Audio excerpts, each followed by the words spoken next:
Не выбираем мы эпохи, не рождаемся, тоскуем и живем.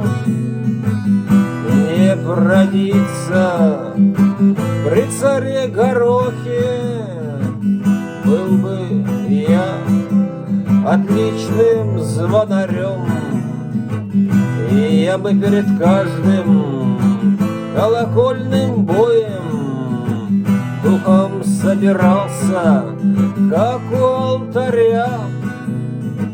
Воскреси хорошее, погаси плохое, друг мой медный колокол.